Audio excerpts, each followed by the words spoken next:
So going through Joel Miller's great book here, a few rapid fire questions that I didn't think were necessarily answered. Question one, is Eric Kretz from Stone Temple Pilots Jewish? I never had that conversation, but I wonder actually, why do you think so? I thought partially from the name, and I once got in trouble for asking a musician to do an interview for the Jewish Journal who I knew was Jewish. They were extremely offended that I even asked. They said, well, how do you know I'm Jewish? I'm like, well, you spoke at a Jewish school and you have a Jewish last name. Your name is Katzenberger? Portnoy. Your name is Cohen? I don't know. I was just wondering. Yeah, I don't know. But, you know, we call him Kretzel. That's his, so us Jews like our pretzels. That's a great question, and I don't know. I never had a conversation with him about religion at any point. He's quite a little bit quieter than the rest of the guys in the band. He keeps to himself a little bit more. He's more erudite. Now, I don't know if that's fair. It's not true. It's probably, I shouldn't joke around. But I don't know. I don't know. Okay, C.C. DeVille. I've heard he's half Jewish, and then in the book, it just talked about how he liked bagels a lot. I said he loved bagels, Darren. I said he loved bagels. He grew up in a very Jewish neighborhood in New York. You are from New York, so I'm going to be careful because I don't know the area. But he is not Jewish at all. He's actually, from what I've heard, become quite religious now. And I don't know if it's Christianity or Catholicism or something along those lines, but it's one of those religions. But I don't believe he's Jewish at all. Okay. He's got like the Phyllis Diller laugh that kind of reminds you of an old Jewish grandma. So I don't know. He once tried to pick up my wife. I'm going to say 2003, 2004. Of course, before I knew my wife and all that. And I was a big CC fan because his solo album was really great. And I don't think that people really get the genius of C.C. DeVille, but your book actually talked about something with C.C. DeVille that I've never heard him say before, which is how much he kind of resented being thought of as the talk dirty to me kind of guy and not as a real musician. Yeah, so I think everybody goes through phases, you know, and a lot of times you'll hear what a celebrity is, you know, he's gay. That's the one you always hear. I don't know why. It's a negative thing. This guy's gay. Everybody's gay in Hollywood, it seems. The second one you hear is they're an asshole. I can't think of a better way to put it. So it depends. You know, if you're trying to talk to the guy at the urinal next to you, maybe the time was a little bit off for this fella. So with CC, I think he was just going through a bit of a phase. He's had struggles with alcohol and drugs and stuff. On the tour I was with, I talk about it. He wasn't drinking. We were going to the bar all the time and he still wasn't drinking, which is really impressive for a person who's had issues in the past. And so, all that conversation stuff happened and it's pretty much verbatim, but I wonder at the time what was going through his head.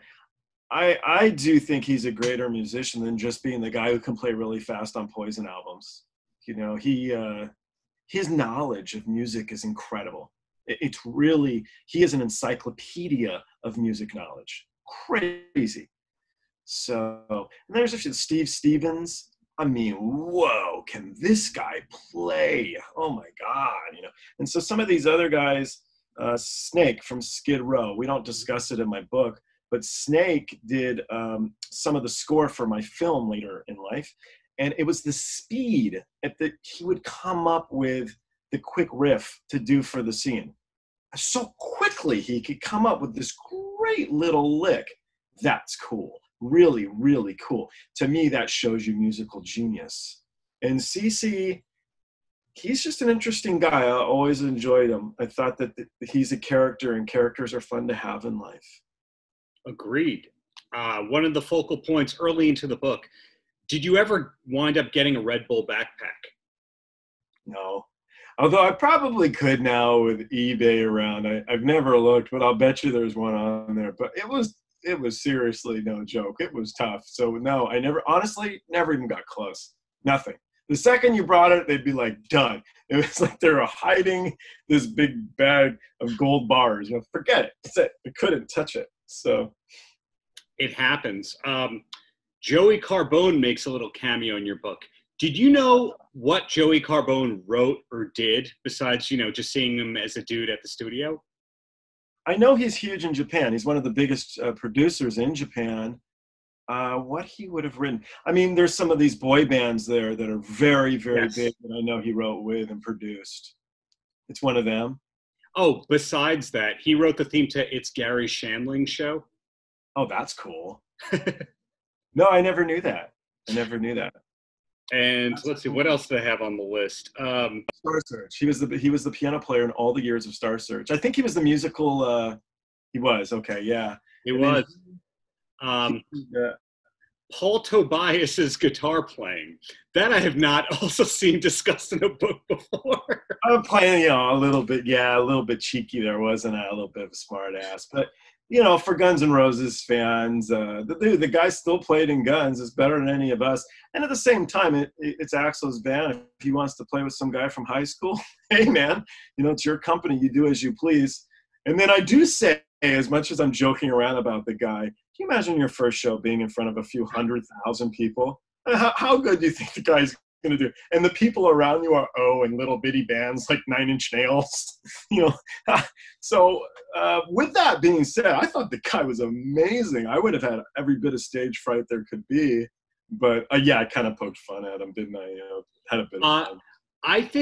I find that stuff interesting because I think that almost every band that we can think of has one of the following: a person who plays off stage, a person whose instruments are not plugged in, tracks that they are playing or singing on top of, and or some kind of a silent partner that is sitting at home collecting a check that we don't really know about, that like owns the logo or somehow co-owns the band name.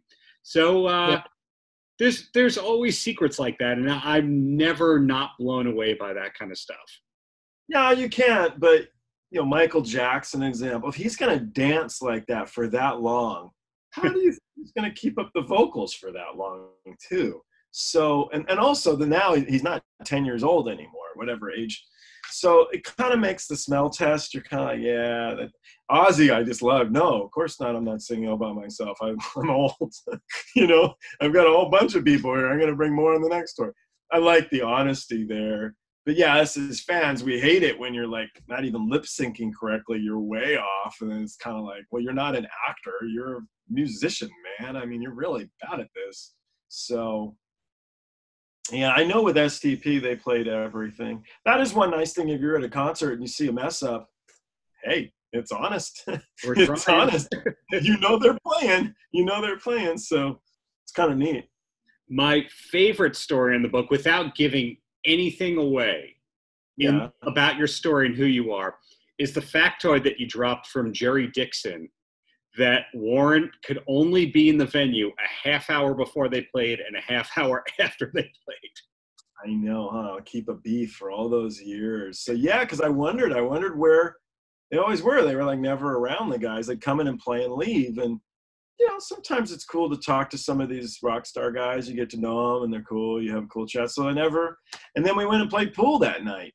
And then I found out, and then Jerry and Brett, I think, went to high school together.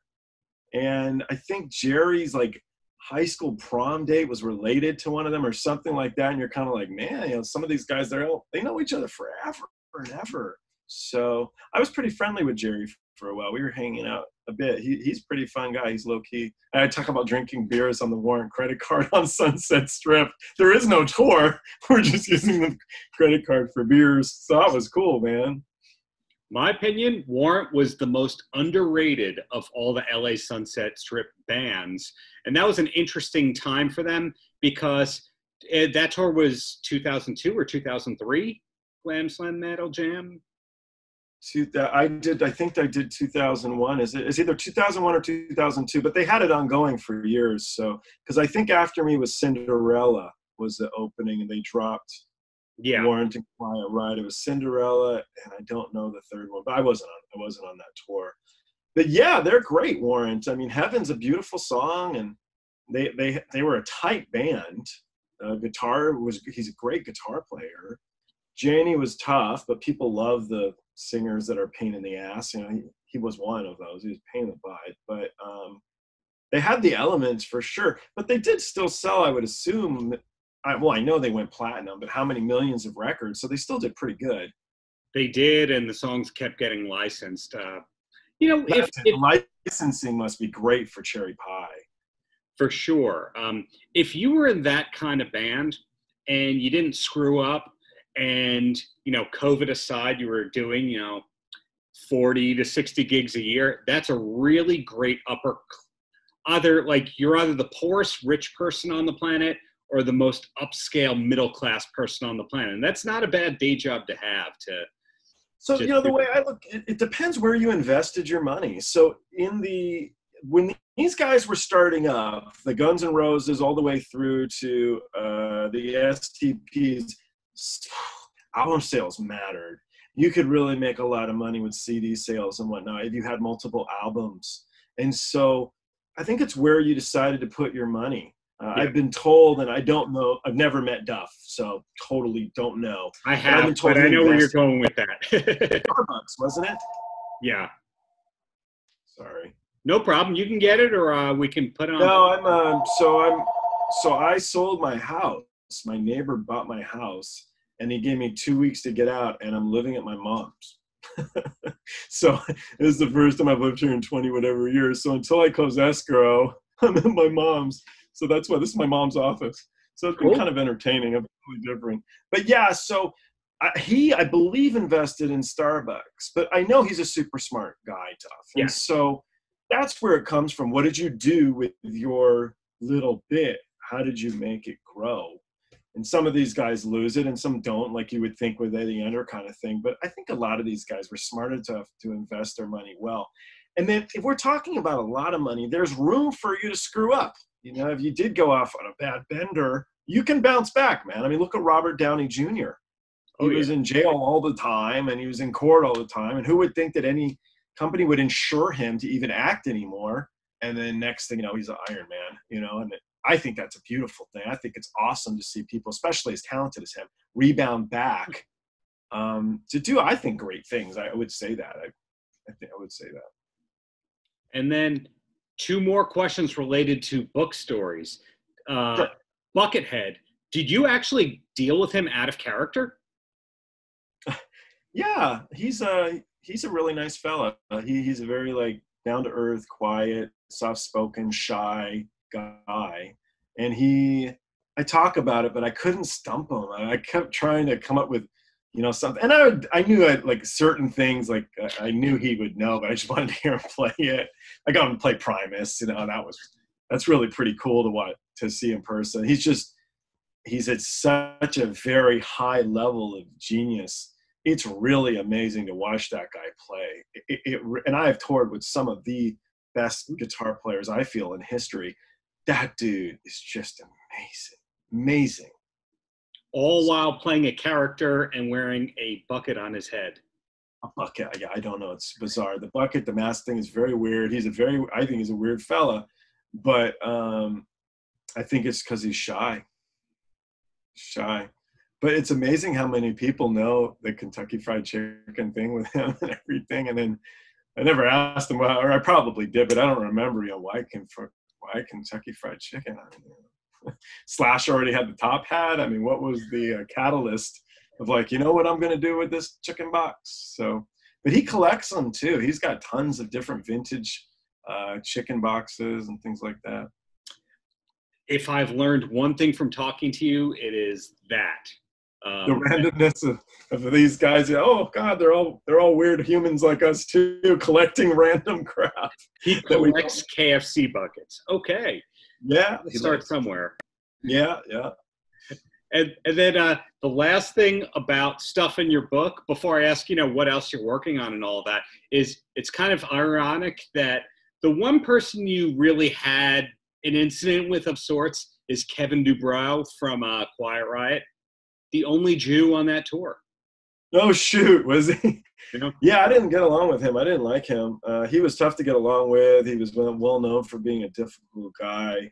He died really young, which sucks. Yeah. But, you know, the truth is, like, I pick on Green Day a lot. And, you know, I tell people, well, you know, every book needs a bad guy, and I just picked the punk band. I picked on them. And with Kevin, too, I mean, I guess to tell the story, you know, what it was is I was just a kid trying to talk to him. And he was super nice when we talked. And I told him that I didn't know Randy Rhoads started Quiet Riot. I'm like, that's pretty cool. And he didn't, nothing, whatever. So then he goes on stage, and then he's like, you know what's amazing? Guys that work for us, works for our band, they don't even know that Randy Rhoads started this band. And you got 20,000 people like, wow. And I'm looking like, you freaking douchebag. Are you throwing me under the bus, bro? You know, like, what the hell, man? Just a question. You should never be shy about asking a question. So I was like, screw you and screw your Captain Band. And by the way, your biggest hit was a cover song from an English band. So I went on this tangent of not liking them. With that being said, the rest of the guys were like the nicest people ever. And so they made it for him that kind of being a, but I just never really talked to him again. I was like, all right, well, I obviously can't trust you. You're not cool. So. Yeah, it kind of happens. You'll How religious was he? Oh, I'm sorry, what was that? Was he reform or conservative? I mean, what was going on with this guy? I have to assume reform as can be, but his brother is that guy, what's that show, Botched? That plastic surgery thing? Oh, no kidding. Yeah, that's another Dubrow. Is he Sephardic or Ashkenazi? You got questions, I don't have. Oh, see, you got to get, I mean, come on. You're going to bring up the Judaism with these guys. I didn't know any of this until I watched the Quiet Riot documentary. And towards the end, spoiler alert, Kevin Dubrow dies, and they show his gravestone or his headstone, and it had a Star of David on it. And you go, what? Oh. Huh. I don't know if he's a later in life convert or just he was born it and yeah, I wonder if like towards when he was getting sick, you start to call Chabad and start to go down there and see if you can go up on the bima and do the whole thing. I don't know, but yeah, that's kind of neat. I don't know. I'm sure he was an interesting guy. I know he did really well with the radio show and whatnot. So again, maybe he was in a bad mood that day. Again, maybe he was looking for something fun to stay on stage, kind of get the crowd riled up. Who knows? Whatever it is. I mean, musicians are artists. Artists are, they have great days, they have bad days. Singers can be, singers especially, they can really be tough, man. They can really be a lot to deal with. Divas, I guess is the way to say it. So. Divas. Well, hey, you got this great book. You did make a movie, which you talked about before. What are you working on at the moment besides plugging the book away and, talking to the masses? Audiobook. I've been recording the audiobook. I'm almost done with it. I'm done pretty much recording it. It's just like in case the engineer says, hey, I need you to redo this paragraph or something. So trying to finish it. More and more people don't read. And so the idea of an audiobook, especially in the genre of music roadies, is appealing. So I've been trying to finish that. And I'm an art dealer, a lot of movie memorabilia, music memorabilia. So I have right now the original handwritten sheet music for Pink Floyd, The Wall. I have Michael Kamen's original handwritten manuscript. So that's a neat thing to have. One of my tip-top cool things. I've got the original Jiminy Cricket that was made for Walt Disney's approval coming up at auction at Profiles in History next month. So I do a lot of that stuff, and I enjoy it. The Pink Floyd thing is a big deal to me. I'm a big, big, big fan. Sure. And they actually did a museum exhibit that was touring with their stuff, and so it's supposedly going to go on tour with that exhibit.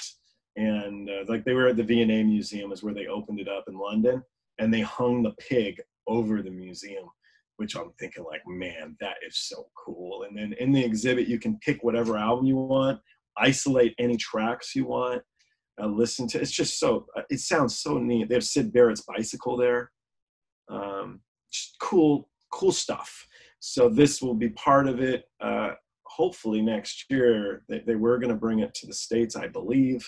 And because of Corona, everything's on hold. And so we'll see what happens. But that's a little bit of what I'm what I'm doing. Kind of hard to pigeonhole you because a lot of people write a book and they're an author. Some people are art dealers, they're art dealers. Some people make a movie, they're a filmmaker. How do you like to be thought of in general, given that you wear all these different hats and different people don't realize you do all these things? Just diversified. I think what it is, if you're not going to go into a typical career, which I realized early on I'm probably not going to, you've got to diversify. Otherwise, you may not be able to pay your bills, and you don't know where life's going to lead you, and nobody wants to be on the street. So I dabbled in various things. And so as I began to do okay with art, I bought some property out of state, and I began renting those properties as another way of hopeful, steady income. And then I wrote a song for Darius Rucker at one point, and I did the film, tried all these different things. I co-wrote the song, I should say. I wrote it with a guy named Dean from Toad the Wet Sprocket. Oh, yeah, big fan, from Santa Barbara, yeah. From Santa Barbara, and I went to school in Santa Barbara. So they're a band I think is underrated, as big as they are. For sure. They hit that time period so right on the nose, so well.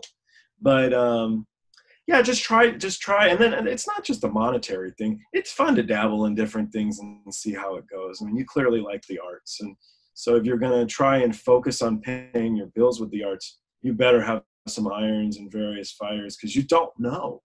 You don't know what's going to happen. And as much fun as they all can be, marry well. I don't know. Do you call Los Angeles home these days, or Santa Barbara? Where are you at? No, so I went to school in Santa Barbara eons ago, and now I'm currently living in the Valley, and I'm going to be, I think, as long as this escrow closes, staying in the Valley. But yeah, I like LA. I know a lot of people are leaving or want to be leaving California right now because of various reasons. I'm okay. You know, my family's here and stuff. It's my community for now, so I think I'll stay here for the time being. Yeah. With that being said, I've got a couple good friends from Long Island. Oh, do you know which towns on Long Island? I'd have to cheat and call him, but my buddy Rich is, he actually shot my film that I did. And so we became really funny. But he doesn't live in Long Island anymore. He bought a house, I think, in Queens. And so he just had Sabo is here on Long Island, and very quietly, you know, they think of him as a Jersey guy, a Jersey Shore guy, but he's on Long Island. Really? Yeah, well, Long Island's nice in places for sure. I've had fun up there. That's been good. Well, it's cool stuff. Well, you know, I'm glad you liked it, Darren. I appreciate it very much. What I learned is it's really hard to write a book. I'm very friendly with a guy named Michael Grace, and I kind of dedicated the book to him at the end, you know, him and my mom. And Michael, he wrote Poltergeist, and he wrote Cool World. He wrote Marked for Death. So he's what I would consider a real writer. And I told him, I'm like, you know, writing a shitty screenplay is kind of hard, but to write a shitty book is really, really, really tough, man. And he said to me, like, well, that's the reason why I never did it. And so I just had no idea how very hard it is to do. But I'm really proud of having finished it, knowing how hard it is to do. And then the people actually liked it. That was kind of a feather in the hat, because when I first released it, you throw it on Amazon, I'll see how it goes, whatever, who cares? You know, I could tell people, what have you been up to, man? I haven't seen you in years. And instead of being like, well, you know, dude, bam, got a book. Yeah. Like, you wrote a book. I'm like, I don't want to talk to you. Instead, just read, and you'll know what I've been up to. So it's fun. And then sometimes people, as I was writing away, the little roadie ramble moments, I'll be giggling to myself. I think I'm writing the funniest thing ever. You know, like Dave Barry would read it and be like, man, you are a funny guy, roadie kid. And so it was just funny. So good. You know, it's very difficult, like the Seinfelds and all these guys. It's the continuous, it's to stay that relevant for so many years. I became really familiar with Phyllis Diller, and she was like this time capsule of comedy. She had worked with everybody relevant, yet was still going at it. She still cracked. She was painting till the end, and you could go to her house and you'd have to pay her directly. You couldn't pay anybody else. You have to hand her the money, and then she'd give you, you know, this little doodle that she had done, I thought it was so cool. And so I think these endeavors are neat to do. And I love how easy it is to do now. Even if you write something now, there's no such thing as a crappy book. If you finish a book, my hat's off, because I know how hard it is. There's no such thing as crap. But to get it up on Amazon is a doable thing. And all it costs you is time. And I'm not plugging Amazon. I don't know if I like the beast of what it is, but I loved how easy it was for me to talk to guys like you know, to reach out. It goes out and anyone in the world can get it immediately, which pros and cons, I'm going to say that's about 98% cons, that distribution has been leveled and that it's no longer about which book is on the front shelf by the door. It is. It doesn't matter. You know, that's what I said, did you get a mainstream distributor or publisher? And the answer is, why? What would they do for me? You know, how I used to look at it is, if you go to CAA or whatever, and you're in the film industry, these are your agents. Yeah. They're pushing Brad Pitt, man. Brad Pitt is what keeps the doors open. It ain't the newbies. So what do you expect them to do for you? Why should they? They want to eat too. And so it's the same with the book. They're not going to push you. They got Stephen King to work on. So it's just my 2 cents. I might be very wrong. You could get a niche one, but I figure just, you know, it's not hard to find people's Instagrams and Facebooks and Twitters and direct emails on their personal websites. You can get a hold of anybody and just see. And so I started emailing people, and now I've had some really big people write back to me, which has been super fun. You know, they write back and then you look them up. I'm like, this guy's like real deal, honey. You know, my girlfriend's like, how real deal? Like, is he literate? Is he literate, Joel? And I'll be like, the dude's like super literate. So it's been really. I got like amazing advice. One of the most recent interviews I did for the Jewish Journal, this guy, David Fishoff, he basically conceptualized the Ringo Starr All-Star Band, and Rock and Roll Fantasy Camp is his. Basically, he's a packager. It's like, that's the talented guy. That's the audience. Let's put it together. It's that kind of existence. And he was talking about how the biggest misconception about famous people and entertainers is that you can't get to them. And his advice is basically, let's say you love this singer and you know that person loves golf. Well, make some golf balls that have that person's name on it, FedEx it to their place, because you can basically find anyone's contact information and you're going to get a call. It's worth a try on some of it. I mean, it's a numbers game. So if I emailed 100 people, I get a few that wrote back, and you just see who wants to play. And then certain people might read your article or watch this. I don't know how you're going to do it, but then they might be like, oh, I'd love to talk to this guy. And it builds like anything else. Mm-hmm. I've had people just write to me on Facebook, you know, hey, I'm not a journalist or anything, but can I ask you a quick question? And I was like, sure. You just did. You just did. Yeah. So sorry. Hey, no problem. So finishing this book and kind of documenting, it's like, although you tell stories from your childhood, it's basically like 4 years, 4 years. Would you say? Oh, touring? Yeah, about 4 years. Okay, so documenting that chapter of your life, and you do bring things up to speed, but having finished it, are you then going, maybe I should now capture 2007 to 2015 about how I found a successful career elsewhere? Or you're like, I wrote one book, that's it? Right now, I feel like I wrote one and that's it. But no, I will do a second one. And because what I'm eager to see, I'm not a very competitive person. I wasn't good at basketball as a kid or whatever. It's more like competition within me. And finishing that, knowing how hard it was, is cool. So if I write a second book, will I be better at it? You know, will I write it more concisely? Will I have to do less editing? Can I still come up with stories that I think are funny? And because someone wrote on Amazon, they said, you know, if anything, this guy enjoyed what he did so much. I was like, that's cool. It comes out in the writing how much I liked it. That's an awesome compliment. So I think on the second book, that would be it. And then, I'm not quite sure what it's all going to be about yet. I was going to keep going with this book. And then Michael, the Poltergeist fella, he was like, "Yo, you're done. You have a very long." And this journalist he wrote, "You wrote the tome of the roadie."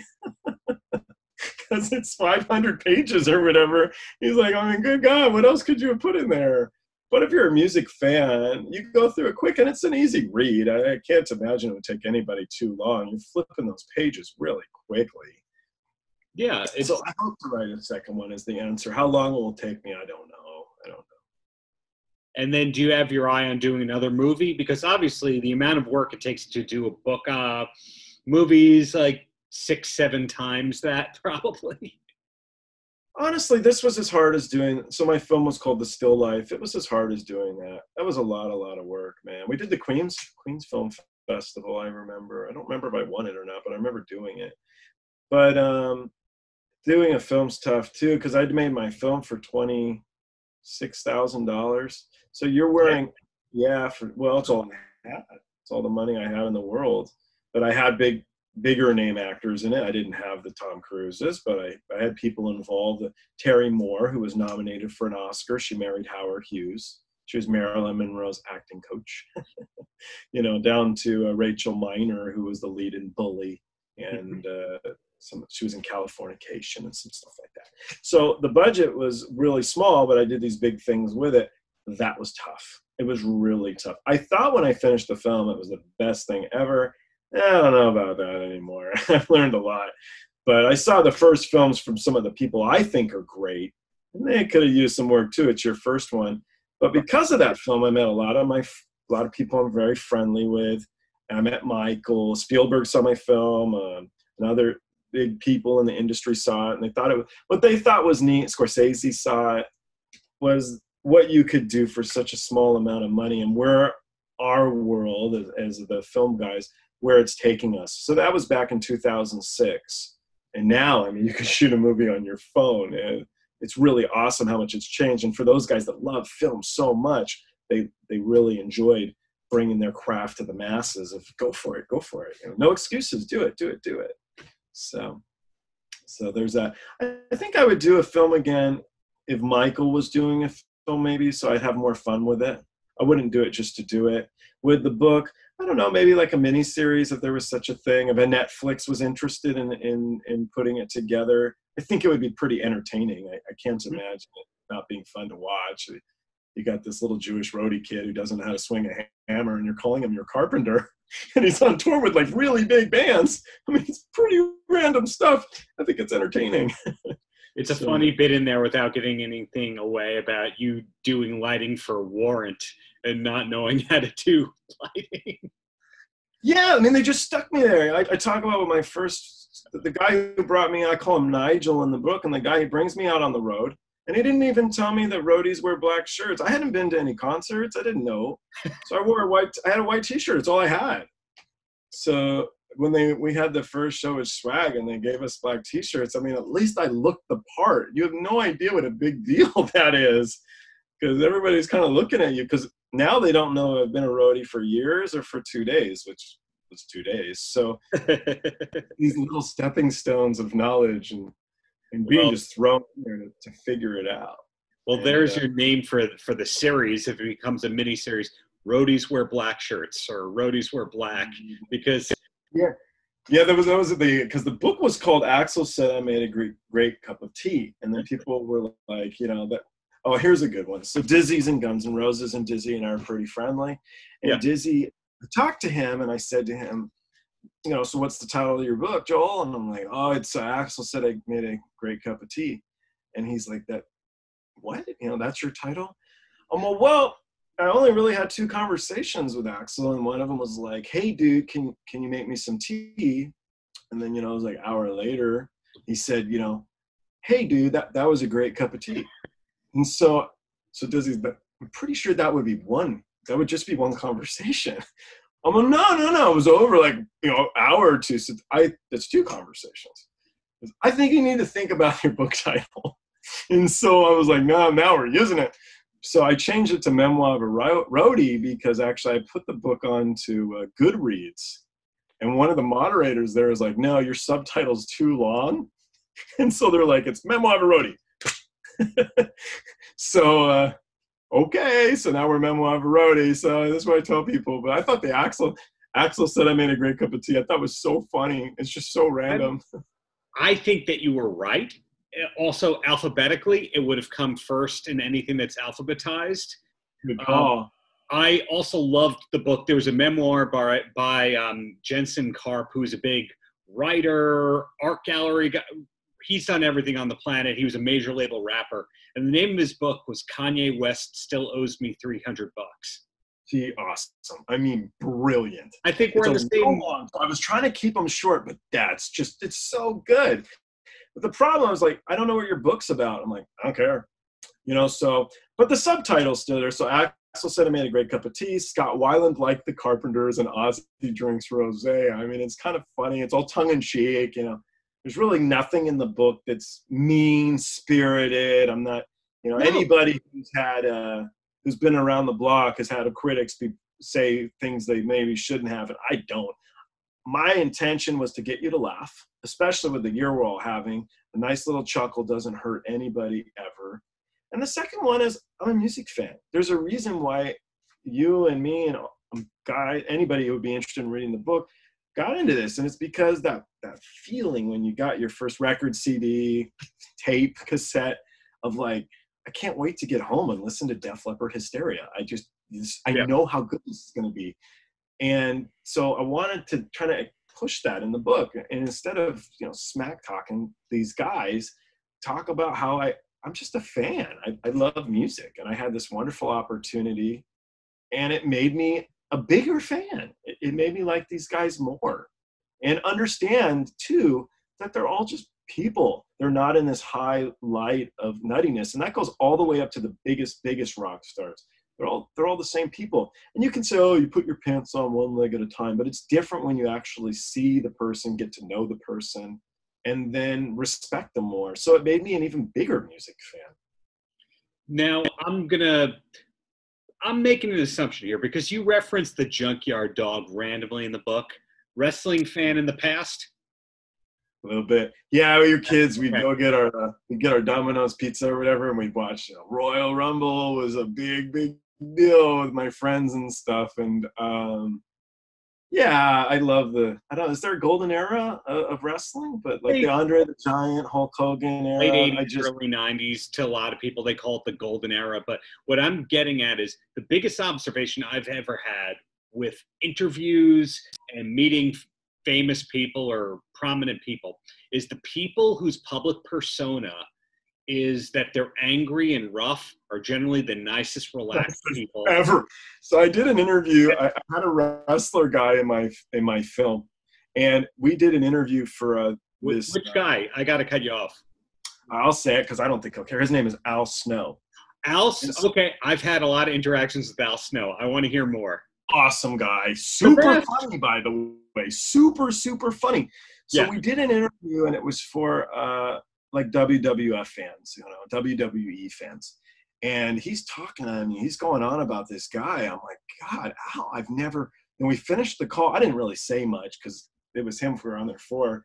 And we finished the call, and Al, I've never heard you so mean. I mean, you hate that guy. Oh, Joel, he was the best man at my wedding. It's just a thing. But it sounded like he really hate him. He goes, well, he's going to listen to it, and he's going to be like, damn that guy. And then he'll come back with something, and I'll be like, now, damn that guy. So he goes, it's just a joke. I'm like, but you guys are mean. He goes, yeah, we're kind of mean. That was a good one that I said today, huh, that bastard. So I thought that was really neat, where it is just an act. We're just having a bit of fun, I love that. And I'm sure some of these guys don't get along for real. I heard Andre was very difficult for real and stuff. Yes, that is the word. If he liked you, and then to the rest of the world, to the other 6,999,000,000, that kind of thing. But I've just observed that the nicer the public persona is, the rougher they are to deal with, and then the most angry musicians ever are usually the most pleasant, soft-spoken, nice. How are you? And you're kind of looking like, are you seriously Alice Cooper? I mean, you seem so chill. Alice Cooper, I've only heard amazing things about. Now, I don't mean you don't have to say, yes, you're right or anything. But a certain singer whose name we have not said aloud on the Glam Slam Metal Jam, who's known for bandanas, is the nicest person one-on-one. And then you see all the list of demands and you go, okay, so certain musicians are known to be tough to work for. Madonna is really tough to work for. Prince was really tough to work for. Everybody knows Axl's tough to work for. They're running a company. So they're the president of this corporation. Brett likes to see and watch everything going on. He is not a stupid guy. This is a very smart guy who really, really expanded. Well, as we were talking about investing, he was a singer of a band that did pretty good. What did he do with it? It's TV shows and whatever else, tons of stuff. This is a smart fella. So he watches very carefully. If you're going to build your company and carefully do it so that you don't ever fall back, it would make sense that you have demands to ensure the quality is there. So I never found Brett to be rude. I always found the demanding part would be, I want this to be good. I want to make sure that we're not some old geezers on the stage with 2 fireworks going and a bunch of par cans, and a bunch of grandmas in the audience. Because I think he loves who he is and what he does. Also, he's diabetic and he's always made it public. So I think that because of that, he's always had this down-to-earth attitude. And there's that. I know with Madonna, it's the same way. She looks at everything. She wants to make sure everything's going to be done right. Otherwise, let's just not do it at all. And Prince, though, everything had to be done by him. He was tough. And purple. So, and purple. Yeah, and purple. Well, the bottom line here is I've given away the names that you talk about, but not what really happened. We didn't even talk about Jay Leno. You really wonderfully humanized Jay Leno beginning of the book and also towards the end of the book as well. He's somebody that he doesn't talk about the good deeds that he does for people. No, he never does. And, he has no idea. He gave me life direction. It's amazing. Random conversations from people can lead in different ways, but he genuinely gave me life direction. And he's got a big heart and he's a really great guy. I think he's a neat guy. But yeah, quite a few people have said that, they like the Jay Leno. It's a book about music. I'm like, yeah, but Jay Leno was great. I'm like, he's a good guy. Yeah, he's a pretty cool cat. Yeah. Exactly. So I haven't finished a lot of books during COVID, but it is one of the best I've read. So thank you for finding me, sending me the book. I have to see your movie. Oh God, yeah, the movie's not as good as the book. The movie was pretty rough. Be found on iTunes or Amazon or that kind of stuff. They're both on Amazon. Yeah, they're on. It's called The Still Life, and it's on Amazon. And you can see. Well, I'll never go into acting. I played Van Gogh because I kind of have the look. So everybody's like, "You got to do it." I couldn't remember the lines, and they're looking at me like, "You wrote them." I'm like, "Yeah, I didn't say it was bright." It was really tough. So making films is hard. But yeah, The Still Life. It's awesome for what it is, which is a $25,000 movie shot in a house. Everything was shot in one house. And then I modeled the main character a lot off of Scott Weiland, how I was watching him every day and just reading his emotions and reactions is how I modeled the main character of the book. Of the film. So, yeah. I taped an interview with Scott Weiland a month or 2 months before he passed, and I kind of don't want to listen to it. Part of me thinks that you should document it and keep his name alive, and the other part is I don't want to hear that sadness so much. But your book really said nice things about him and told human stories about it without giving anything away. The fishing story's pretty great. So, and it's all like totally what happened. Really, there's when they say you elaborate stories and stuff. I didn't at all. And so I found Scott to be a really beautiful person, with serious demons, very serious demons. But what a talented guy. I mean, wow, you're just so good. And then I think I said bluntly, he treated me like a little kid brother. They were all real good to me. But I'm 20 2 years old. These guys were old men, which means they were 30, I think. Yeah. You know? And they were good to me because I was just this little punk kid who was a total jackass. But I had heart. And I wanted to be there, and I wanted to learn. And I don't know if they just saw me on the side of the stage like, wow, you're so awesome, dude. The stage manager. This is the stage manager. Yeah, the first stage manager ones were probably pretty entertaining to these guys. Are like, this kid is such a jackass. You know, what is he gonna do? Hey, who isn't ashamed of what they did in their 20s? You know, I was just trying to learn. You know, there's a guy, I call him Rigger Steve in the book, and Rigger Steve was what we call the ultimate roadie. And he said to me, you know, if you don't know the answer, just pretend like you do. At least you have something to say. So I was like, oh man. So I would just go around telling people what to do. And if I was wrong, I wouldn't see him again anyway. I was going to a different city the next day.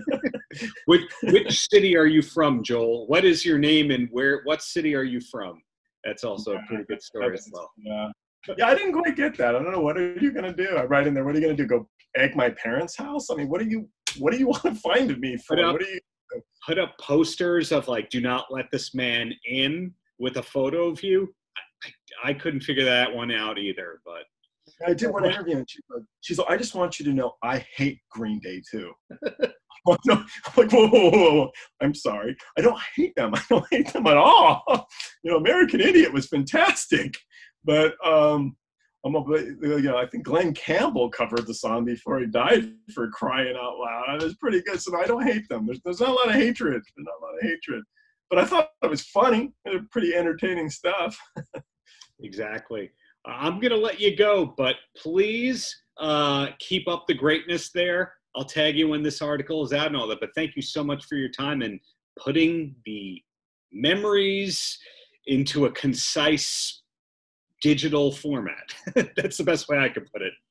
Well, thank you for the big opportunity. And I really look at it like, though, I hope we can stay in touch too. You're a good. Likewise, Joel. You know where to get me. I know where to get you. And the Judaic magic will continue. Yeah, we will. We'll keep it going. Paltrocast.